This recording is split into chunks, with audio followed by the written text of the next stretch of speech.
Si tu achètes un vieux corps de ferme à l'écart de tout, dans un pays où les gens parlent encore à voix basse de sorcellerie, de moissons maudites et de travaux qu'on ne paie jamais en argent, retiens bien cette règle.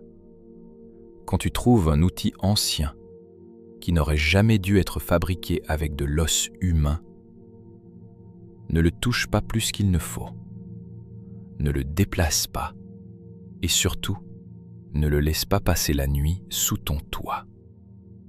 Abonne-toi, laisse un like et reste jusqu'au bout.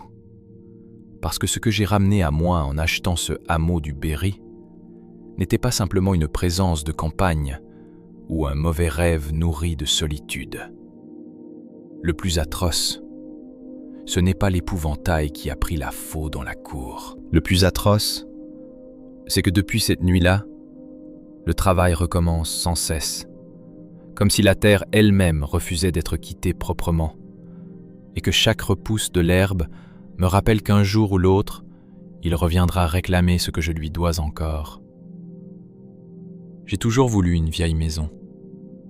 Pas un pavillon neuf, pas un lotissement en périphérie, pas une rénovation de magazine avec poutres décapées et cuisine ouverte pour gens qui font semblant d'aimer la campagne tant qu'ils garbent la fibre et les voisins à portée de sonnette. Une vraie maison rurale, fatiguée, bancale, avec de la pierre, du silence, un bout de terre, des dépendances à demi mortes, des murs qui sentent encore le feu de bois et l'humidité ancienne. Le genre d'endroit où l'on a l'impression de racheter non pas un bien, mais un morceau d'épaisseur, quelque chose qui a déjà contenu des vies, des récoltes, des hivers, des enterrements, du bétail, des querelles, des semences, des sécheresses, et qui continue malgré tout à se tenir debout, sans autre raison que l'habitude. J'ai trouvé le hameau de Marsac presque par hasard. Le nom même n'apparaissait pas toujours clairement sur les cartes récentes. Ce n'était plus vraiment un hameau vivant, plutôt un ancien groupement agricole réduit à 2 bâtiments encore debout, dont un seul relativement habitable, perdu dans un coin du Cher où le relief hésite entre les champs, les haies, les petits bois, les chemins creux et les terres de chasse. Le notaire parlait d'une ancienne exploitation à réhabiliter. L'agent immobilier, plus honnête que d'habitude peut-être parce qu'il ne croyait pas avoir affaire à un acheteur sérieux, disait « une ruine avec potentiel ». Moi, dès la première visite, je n'ai vu que ce que je voulais voir. La maison principale, basse, massive, en pierre blonde, déjà grise sur les joints, avec un toit lourd et des cheminées trapues. L'ancien fournil à moitié effondré. La cour envahie de chiens-dents, d'orties, de chardons et de grandes herbes rousses. Et surtout, l'énorme grange. Elle se tenait un peu en retrait, de l'autre côté de la cour, presque plus ancienne encore que le logis. Une masse de pierre et de bois noircis, prolongée par un appentis penché, avec de grandes portes mangées d'humidité, un pignon crevé à moitié, et autour tout un fouillis de bardanes, de ronces, de chardons violacés desséchés, de vieilles planches, de roues de charrettes sans charrette, et d'outils tordus avalés par les ronces. J'ai senti tout de suite qu'une partie de la propriété se trouvait là, pas juridiquement, pas techniquement, en densité. Une grange comme celle-là garde plus qu'un volume. Elle garde un métier. Le coin était vraiment isolé. 3 kilomètres jusqu'au voisin le plus proche, et encore, par un chemin qui se transformait en boue dès que le temps tournait. Pas de bourg visible, pas de circulation, pas de ligne droite apaisante dans le paysage. Seulement des parcelles, des haies, des bosquets, Et ce type de silence rural qui n'a rien à voir avec le calme des gens de ville. Ce n'est pas un silence vide, c'est un silence occupé. Par la terre, par les bêtes qu'on ne voit pas, par les granges, les fossés, les racines, les travaux anciens, les choses qui poussent, pourrissent, reviennent. Un silence qui vous tolère, mais ne vous accueille pas. J'avais eu droit, lors de l'achat, à quelques remarques qui auraient dû m'arrêter, ou du moins me rendre plus modeste. Le notaire avait demandé, presque en remplissant ses papiers, si j'étais bien décidé à habiter là toute l'année. L'ancien propriétaire, ou plutôt le fils de l'ancienne propriétaire, un homme sec qui n'avait plus mis les pieds sur le domaine depuis longtemps, m'avait dit d'un ton bizarre qu'il valait mieux laisser la grange comme elle est, au moins le temps de s'installer. Et la voisine du hameau suivant, venue un après-midi jeter un coup d'œil discret aux nouveaux venus, avait lâché en regardant la cour. Si vous trouvez du vieux matériel dans les tables ou l'amas du fond, ne ramenez rien à coucher dans la maison avant de savoir à quoi ça servait. J'avais trouvé la formule pittoresque. Ramener à coucher dans la maison. Une manière paysanne de parler des choses. J'avais souri. Elle non. Il y a toujours dans les campagnes de Berry un reste de vieille magie mal éteinte dans la façon dont certains parlent. Pas parce qu'ils font du folklore pour amuser les citadins, parce que les mots qu'ils utilisent sont parfois les derniers endroits où survit encore une logique oubliée. Moi, comme beaucoup de gens revenus à la terre tard ou de loin, j'étais attiré par cette coloration sans en mesurer le prix. Les histoires de sorciers, de noueurs d'aiguillettes, de chants gâtés, de croix aux portes d'étables, de moissons qui saignent, ou de puits qu'on contourne de nuit, m'intéressaient comme de belles couches culturelles. Pas comme des règles. Je me suis installé début novembre. Pas définitivement, pas d'un coup. Je gardais encore mon appartement ailleurs, le temps d'avancer les travaux. Mais je passais déjà plusieurs jours d'affilée à Marsac. J'y dormais, j'y faisais l'inventaire, je jetais, je triais, je mesurais. Le premier matin sur place, le froid était sec, la lumière pâle, et je me sentais exactement comme un homme qui croit commencer quelque chose d'adulte, de concret, presque de noble. J'avais du café, une liste, des gants de travail, une vieille radio qui passait mal, des sacs poubelles et une envie presque joyeuse de déblayer le passé pour faire entrer ma propre vie. J'ai commencé par la grange, évidemment. La maison principale demandait déjà assez d'efforts. Humidité dans le mur nord, électricité à reprendre, fenêtres tordues, sanitaire du siècle dernier. Il aurait été plus raisonnable de s'y concentrer d'abord. Mais la grange me travaillait. Elle attirait tout mon regard depuis la cour comme une bouche noire dans une tête de pierre. J'avais envie de savoir ce qu'elle contenait encore. Les grandes portes résistaient à moitié. J'ai dû pousser, caler mon épaule, forcer sur une barre pour les écarter suffisamment. Une odeur m'a accueilli aussitôt. Pas la simple odeur de foin pourri ou de poussière, un mélange d'anciennes récoltes, de bois humide, de souris, de plumes, de terre sèche, de cordes vieillies, de cuir moisi, de végétal décomposé et de quelque chose de plus piquant, plus rance, presque médicinal. Une odeur d'outillage paysan qui a vieilli au contact de trop de saisons. L'intérieur était immense, plus haut encore qu'il n'y paraissait dehors. Une nef agricole presque, charpente noire au-dessus, poussière en suspension dans les raies de lumière.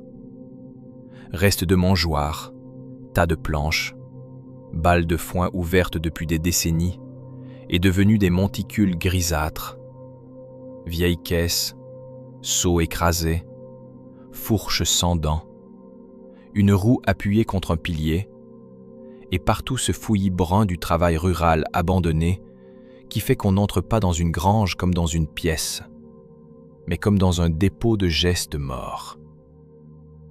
J'ai passé des heures à sortir des objets, à faire 3 tas, à jeter, à garder, à brûler plus tard. Beaucoup n'étaient que des restes sans intérêt.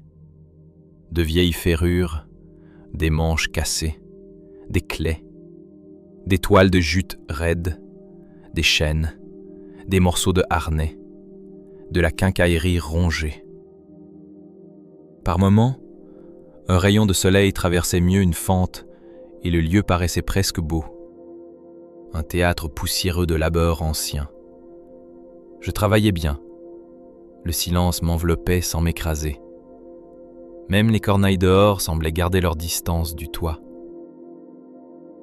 Puis, j'ai atteint le fond, là où le mur nord rejoignait l'ancien coin de stockage du foin, sous une petite fenêtre bouchée à moitié par des planches.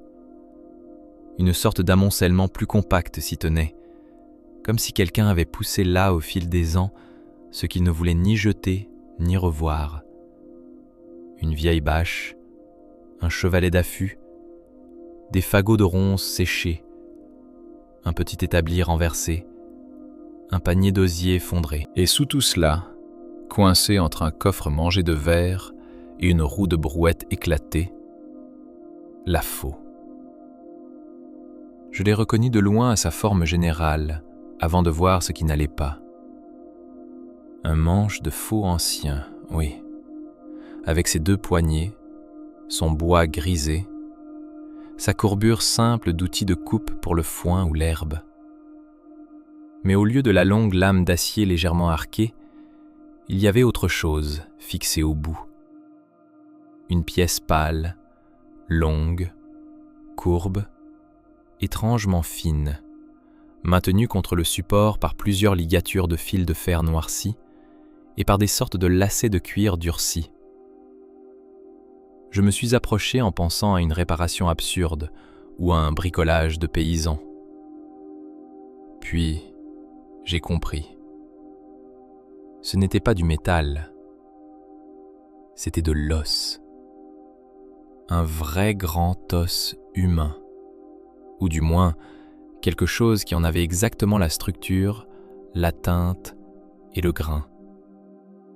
Je ne suis pas anatomiste. Je n'ai jamais su dire s'il s'agissait d'un fémur retaillé, d'un os d'épaule très ancien, ou d'une pièce recomposée à partir de plusieurs fragments. Mais la chose avait été affûtée, minutieusement. Les bords, malgré les années, conservaient un tranchant trop net.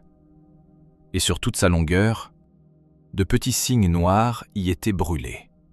Des croix encore, simples ou doubles, répétées à intervalles irréguliers, certaines à peine visibles, d'autres profondément mordues dans la matière.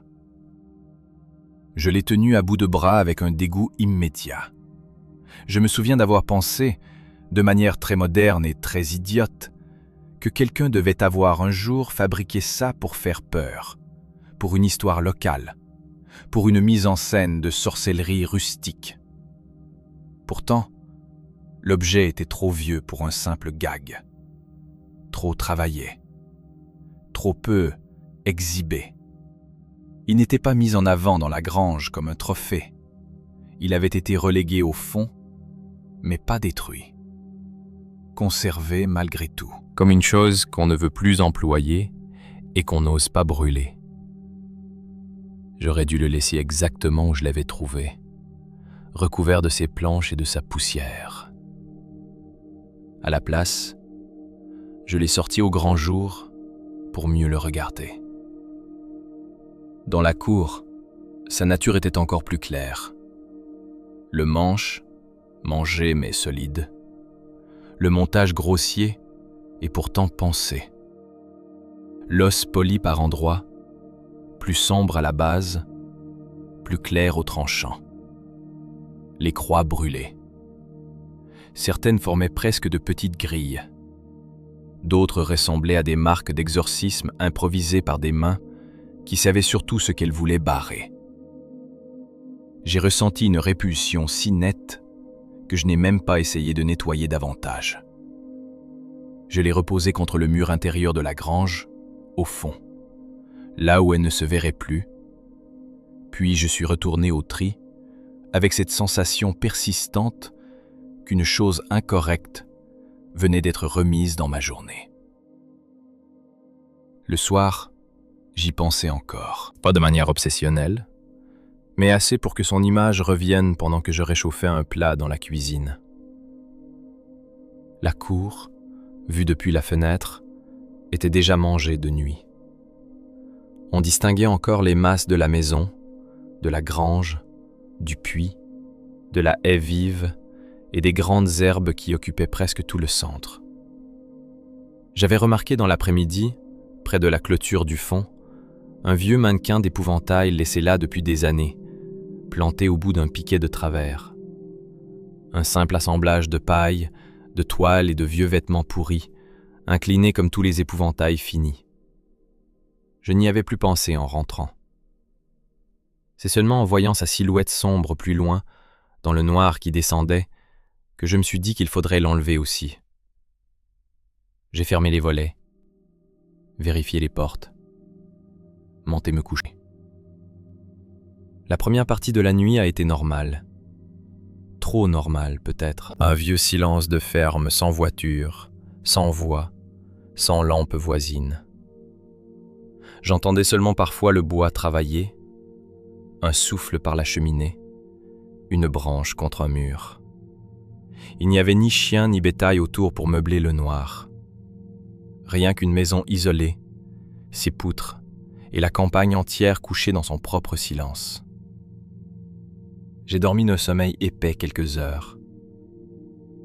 Je me suis réveillé à cause d'un rythme. Pas d'un bruit fort, d'un rythme. Vous. Pause. Un son lourd, régulier, presque doux, mais trop net pour venir du vent. Il avait cette qualité sourde des gestes agricoles anciens, quand un outil coupe une masse végétale et revient. Un large arc suivi d'un frottement. Puis encore. Comme si quelqu'un fauchait de l'herbe haute ou des orties sous mes fenêtres en pleine nuit. Je suis resté immobile dans le lit, les yeux ouverts sur le noir, à écouter. Le son venait de la cour, oui. Pas du chemin. Pas de la grange. Juste devant la maison. Vous. Pause. Vous. Chaque passage semblait couper une largeur égale de végétation, puis avancer légèrement. Je ne pouvais pas encore y croire, alors mon cerveau cherchait frénétiquement quelque chose de plus pauvre. Une tôle qui bat, une branche, un câble, une bâche qui se prend dans le vent. Mais non. Il n'y avait pas ce froissement aléatoire des choses soumises à la météo. Il y avait une intention, une cadence, une progression. J'ai quitté le lit, pris ma lampe et approché de la fenêtre sans allumer la pièce. La lune donnait assez pour voir la cour presque entièrement. Et là, debout au milieu de l'herbe, se tenait un épouvantail. Pas à la clôture, où je l'avais vu le jour même, au centre de la cour. Je me souviens très bien de la sensation physique exacte à cet instant. Pas une peur pure, pas encore, mais une sorte de refus du corps, comme si mes organes avaient cessé d'avancer en même temps que le regard. L'épouvantail, éclairé par une lune laiteuse, paraissait à la fois très réel dans sa matière et totalement impossible dans sa position. Un vieux corps de paille monté sur un piquet de taille humaine, avec des manches pendantes, un torse grossi de bourre, une veste élimée fixée dessus, un pantalon en haillons. Rien de spectaculaire. Et pourtant, tout criait le déplacement. Parce que je savais où il se trouvait la veille, parce qu'il n'existait aucun vent capable de le planter là, au milieu de ma cour, et surtout parce qu'il tenait quelque chose. Dans ses manches de paille, à hauteur de taille, il portait la faux à lame d'os. Le manche, que j'avais laissé au fond de la grange contre le mur, reposait dans ses bras comme un outil repris au travail. Et à chaque mouvement ample de ses bras, la lame pâle balayait l'herbe devant lui, avec un chuintement large, fauchant au ras du sol. Ce n'était pas un mime. L'herbe tombait réellement. Je la voyais s'effondrer en bandes. La végétation la plus haute cédait net, proprement, sous chaque passage. Vous. Un pas. Vous. Un pas. À chaque coupe, il se rapprochait du perron. Je ne sais pas combien de temps j'ai regardé sans bouger. 1 seconde, 10. Assez pour comprendre que le bruit m'avait réveillé tôt dans le processus. Il avait déjà fauché une bonne moitié de la cour. Les bandes couchées dessinaient derrière lui des lignes presque parfaites, comme dans un champ récolté à la main par quelqu'un qui connaît le métier depuis plusieurs vies. Puis l'épouvantail a relevé ce qui lui tenait lieu de tête. Pas vite. Pas en me regardant tout à fait, mais suffisamment pour que je voie la paille du visage, le vieux sac ou tissu formant la tête, et un détail qui a fait lâcher ma gorge à l'intérieur. Plusieurs brins sombres dépassaient du haut, là où la ficelle tenait la bourre. Pas de simples brins de paille plus foncés. Des cheveux. Je n'ai pas encore pensé aux miens à cet instant-là. Seulement à l'anomalie d'un épouvantail ancien, portant quelque chose de vivant dans sa tête morte. Il a repris sa coupe. Encore un pas, puis un autre. J'ai bondi en arrière comme si la fenêtre allait éclater. Le réflexe suivant a été d'une banalité presque touchante. Verrouiller, fermer, contrôler les accès comme si l'on avait affaire à un cambrioleur de paille sensible aux serrures. J'ai descendu l'escalier à moitié pieds nus, verrouillé la porte d'entrée, ajouté le verrou haut, puis la barre de bois qui servait d'appoint derrière. J'ai vérifié la porte arrière, les volets, pris la première arme vraie à portée, une vieille hache de fendage que je gardais contre le mur du cellier. Le manche m'a rassuré une demi-seconde. Le poids, la réalité, la matière du métal et du bois dans mes mains. Quelque chose d'humain face à quelque chose qui ne l'était plus. J'ai attendu dans l'entrée, la respiration courte, la hache à 2 mains. Le bruit de coupe s'est rapproché encore quelques instants, puis s'est arrêté. Le silence qui a suivi m'a paru pire que le reste, parce qu'il signifiait une proximité immédiate. L'herbe n'était plus entre nous. Le travail de la cour avait pris fin. Ce qui restait, c'était la maison, moi, la porte. 1 minute a dû passer, peut-être moins. Puis j'ai entendu le premier contact sur le perron. Pas un pas de botte, pas un talon. Quelque chose de lourd, traîné, frottant les planches extérieures avec une masse sèche. Un bruit de sac rempli de tiges ou de foin qu'on tire par secousses. L'épouvantail ne marchait pas comme un homme. Il se hissait, se glissait, avançait par traction végétale. Le bois du perron a gémi sous ce poids, pourtant mal réparti. Je retenais mon souffle, au point d'avoir mal à la poitrine. Puis la lame d'os a touché le bois de la façade. Scric. Pas un coup porté pour enfoncer. Un raclement. Lent. Minutieux. Comme si on essayait le matériau avant de décider où couper. La pointe ou le tranchant de l'os glissait le long des planches du mur, à côté de la porte, avec un bruit de dents sur un os plus gros. Une horreur sèche, intime, presque domestique, pire qu'un choc violent, parce qu'elle disait du temps, de l'attention, du travail. Scrick. Pause. Scrick. Il ne cherchait pas à entrer de force. Il préparait. Puis de l'autre côté de la porte, à travers le bois, à travers la paille, les planches et l'air de nuit, une voix est venue. Pas humaine, non. Pas mécanique non plus. Le son faisait penser à des feuilles mortes très sèches qu'on frotterait entre elles jusqu'à ce que, par accident ou par malice, elles prennent la forme de mots. Un bruissement végétal, fissuré, tout en frottement de tiges et de paille, mais articulé juste assez pour être compris. Maître, j'ai fait la cour. J'ai senti mes jambes se vider. La voix reprit, plus basse encore, comme si elle parlait non à mes oreilles, mais au bois de la porte elle-même.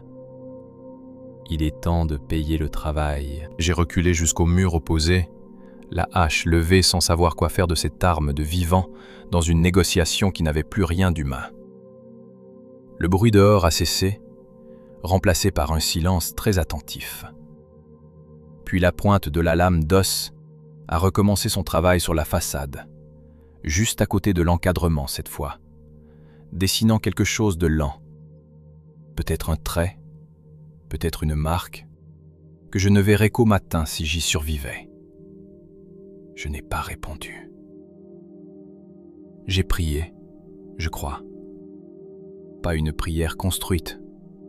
Un vieux reste de catholicisme, de panique remonté de l'enfance, mélangé à des jurons, à des supplications confuses, à ce vœu animal que le matin finisse toujours par venir, même dans les campagnes où tout semble immobile. J'ai fini par me réfugier dans l'angle entre l'armoire de l'entrée et le mur, avec la hache, la lampe éteinte, à écouter l'outil d'os travailler dehors, puis se taire, puis reprendre, comme si ce qui attendait de l'autre côté avait toute la nuit devant lui et savait qu'aucune force n'était nécessaire.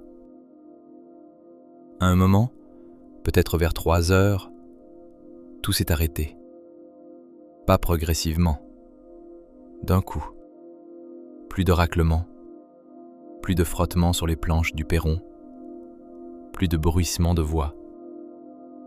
Seulement le silence rural revenu dans son état le plus nu, avec le vent très loin, une poutre qui travaille, et ma propre respiration si forte qu'elle me paraissait presque obscène dans la maison. Je suis resté dans l'angle jusqu'au jour. Quand la première lumière grise a traversé les interstices des volets, j'avais les jambes engourdies, les mains contractées autour du manche de la hache, la bouche sèche, et cette sensation d'avoir passé toute la nuit assis au bord d'une fosse, sans y tomber, seulement parce que l'aube arrivait avant qu'on ne vous pousse. J'ai attendu encore, puis je me suis redressé, suis allé à la porte et posé l'oreille. Rien. J'ai retiré la barre, ouvert.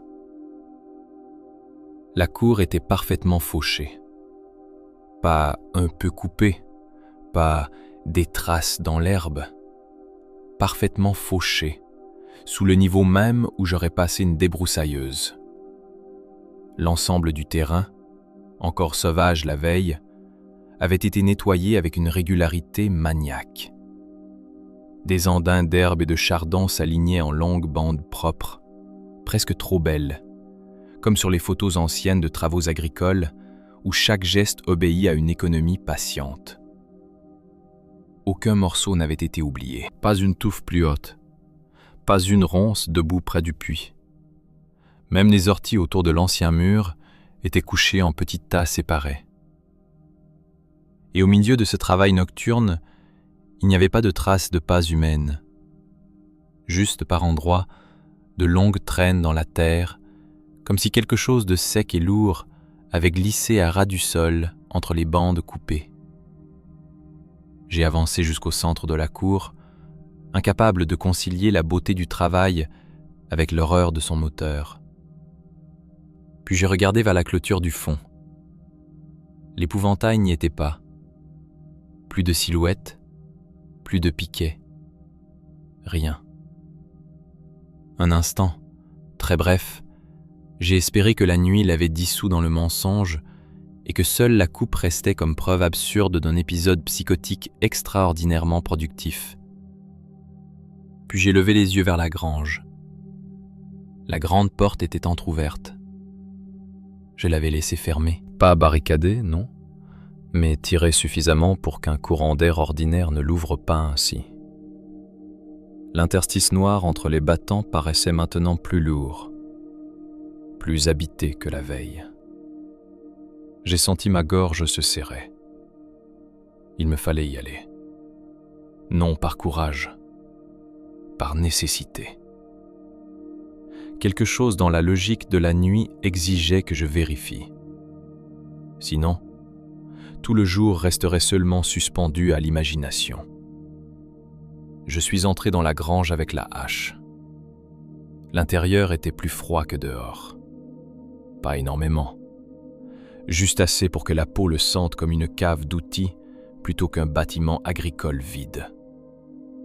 La poussière en suspension portait encore une odeur de végétal coupé, mais par-dessous, un autre fond dominait. Paille chauffée trop vite, vieux chiffon humide et un métal presque sanguin. Je suis allé droit vers le fond. Et il était là. L'épouvantail se tenait dans son coin d'origine, appuyé comme la veille contre le mur près de la vieille clôture roulée, exactement dans la posture où je l'avais remarqué le premier jour, légèrement de travers, la tête penchée, la veste tombante, le pantalon ficelé à un seul côté. Il aurait pu n'avoir jamais bougé si un certain nombre de détails ne rendait plus cette idée soutenable. La faux était revenue contre le mur, posée à côté de lui.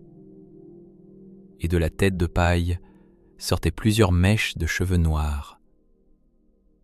Les miens. Je n'ai pas besoin d'analyse ADN pour le dire. Même longueur approximative, même couleur, et surtout cette évidence intime qu'on reconnaît parfois dans sa propre matière plus sûrement que dans son visage. Des cheveux prélevés quelque part dans la nuit, noués ou plantés dans la bourre du crâne, comme pour achever la ressemblance ou le paiement. J'ai senti ma main monter toute seule à ma nuque, à mes tempes, à l'arrière de la tête. Mes cheveux étaient là. Tous ? Assez en tout cas pour que l'on ne voie pas de manque. Puis j'ai vu la lame d'os. Elle luisait. Pas d'une lumière propre, non. D'un éclat humide. Une pellicule rouge sombre, encore fraîche par endroits, collée au bord affûté. Pas une vieille tache sèche, pas une rouille nouvelle. Une vraie humidité visqueuse qui venait de travailler récemment. Je me suis porté la main au cou, sans même y penser. Et j'ai senti la cicatrice. Fine, droite, longue de quelques centimètres. Juste sous la mâchoire, là où une herbe très dure ou une lame légère peuvent vous caresser si près qu'on ne s'en rend pas compte tout de suite. La peau y était fermée déjà, pas grande ouverte, mais sensible, nette, parfaitement réelle. Comme une ligne d'essai. Une première coupe de tailleur sur un tissu qu'on ne veut pas encore détacher complètement. Je suis sorti de la grange en titubant. Je ne me souviens plus très bien du reste de la matinée. Je sais seulement que j'ai lavé la lame de mon rasoir, comme si cela avait un rapport. Que j'ai changé de chemise en regardant plusieurs fois mon cou dans le miroir de la salle de bain. Que j'ai appelé la voisine sous un prétexte idiot pour la faire venir et me prouver qu'il existait encore d'autres êtres humains autour de la maison. Elle est passée en début d'après-midi, a vu la cour fauchée, a regardé longtemps la coupe, les andins, la netteté du travail, puis mon visage. Je lui ai montré la cicatrice. Elle n'a pas demandé si j'avais rêvé. « Qu'avez-vous trouvé dans la grange ?» a-t-elle demandé. Je lui ai décrit la faux sans entrer tout de suite dans le détail. Elle a fermé les yeux une seconde.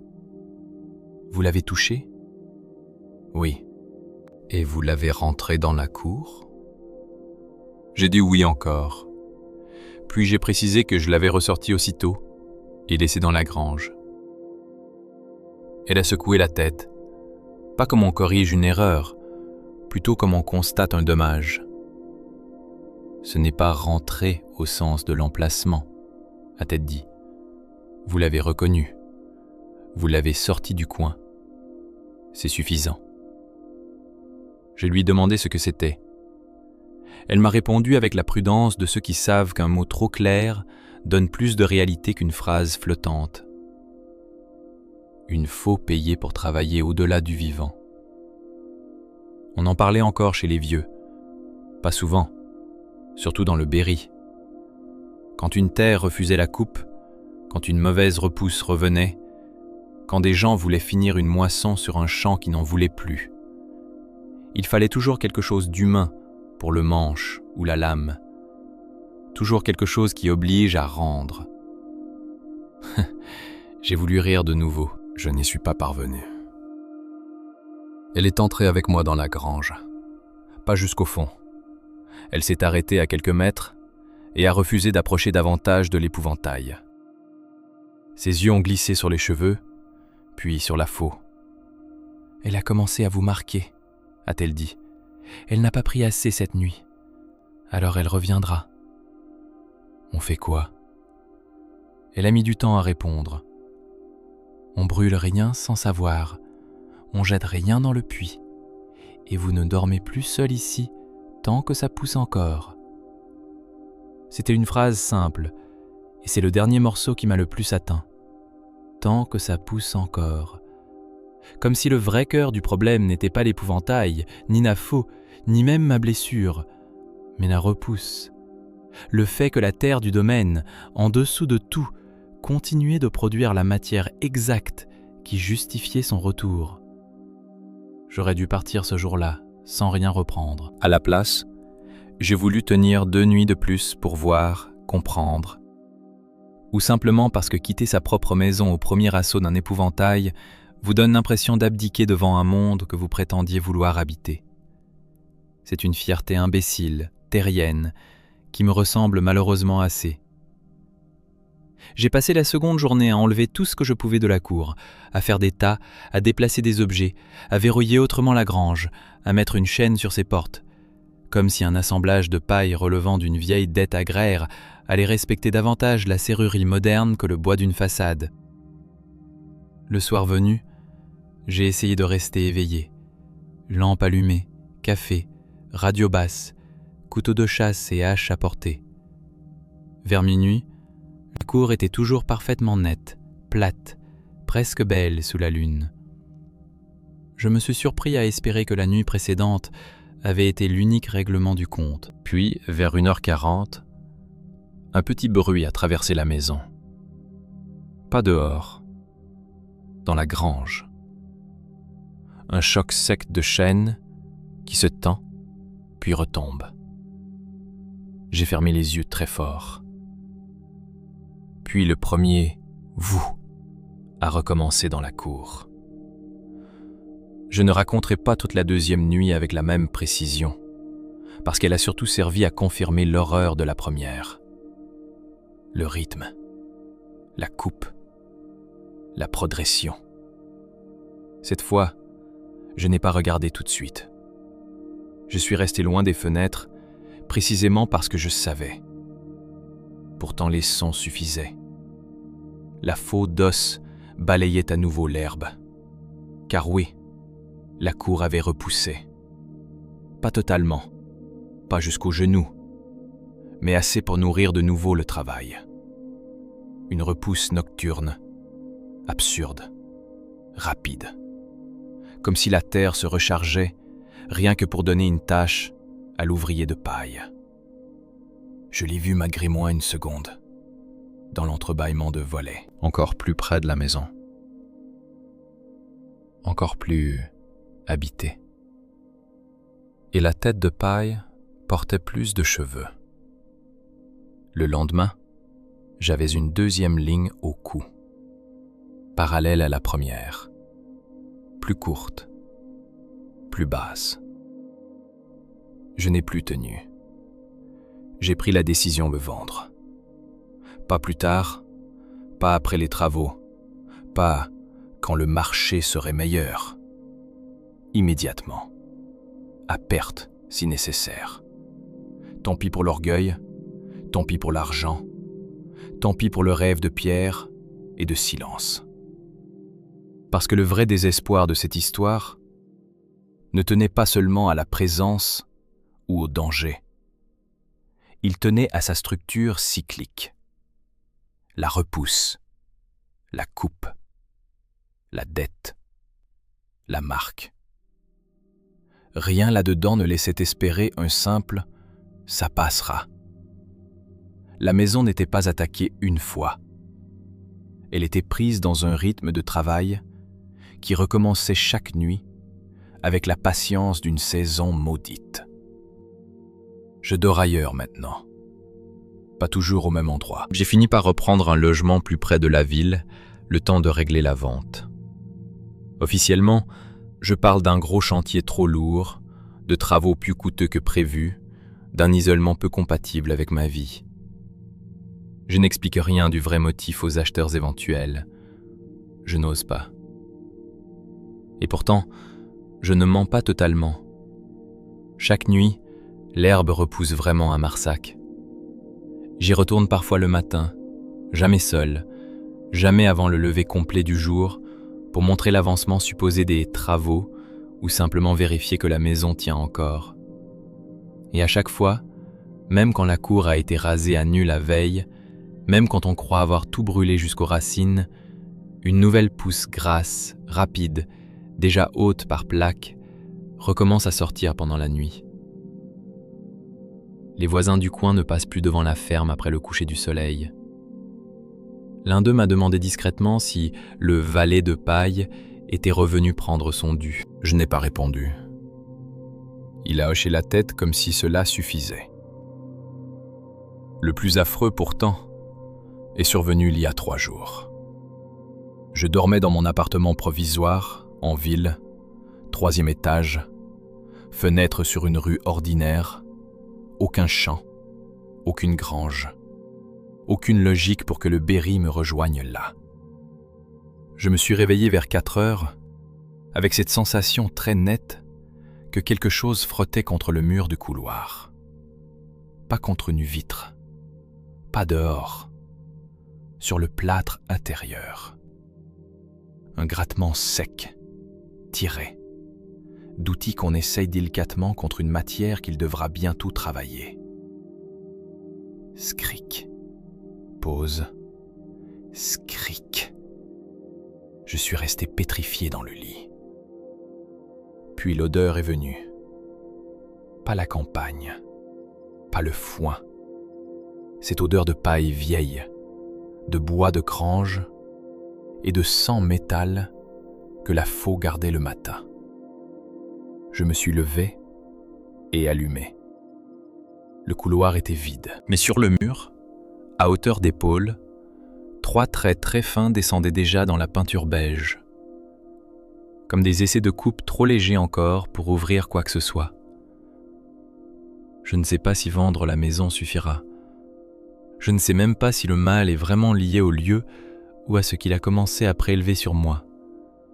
Les cheveux l'ont la tête de paille, les marques au cou, la voix qui appelait maître alors qu'elle exigeait surtout un paiement. Parfois, quand je me lave, je retrouve sur l'oreiller des cheveux en moins que je ne devrais. Parfois, au réveil, mes doigts sentent la paille alors que je n'en ai touché aucune. Et dans le miroir, depuis peu, j'ai remarqué une chose que je n'avais pas dite encore. Quand je tourne légèrement la tête pour voir les cicatrices de mon cou, mon reflet le fait parfois une fraction de seconde plus tard, comme s'il hésitait à me laisser vérifier l'avancement du travail. Ce retard est minuscule, peut-être imaginaire, peut-être pas. Mais à chaque fois, j'ai l'impression très précise de voir, derrière mon épaule réfléchie, une forme plus haute, plus maigre, dont les bras vides se souviennent déjà de la courbe de la faux. Je vais vendre Marsac pour presque rien. Je vais laisser la pierre, la grange, la cour, la repousse, tout. Je ne veux plus rien en tirer, rien garder, rien transmettre. Mais au fond de moi, une peur persiste, plus tenace que les autres. Que le véritable paiement n'ait jamais été la coupe de la cour, ni même les traits sur mon cou. Que le vrai travail ait toujours consisté à me préparer doucement, nuit après nuit, comme une dernière bande d'herbe ou de chair à récolter quand la terre, enfin, jugera l'outil assez bien affûté. Et si un jour quelqu'un rachète cette ferme malgré le prix ridicule, malgré les avertissements, malgré l'impression qu'ont les lieux abandonnés de ne jamais l'être complètement, j'espère seulement qu'il ne commettra pas la même erreur que moi, qu'il ne sortira rien du fond de la grange, qu'il ne s'assiera pas à la fenêtre pour regarder la cour de nuit, et surtout, qu'il ne répondra pas si derrière la porte, une voix de feuilles sèches lui dit que le travail est fait et qu'il est temps de payer.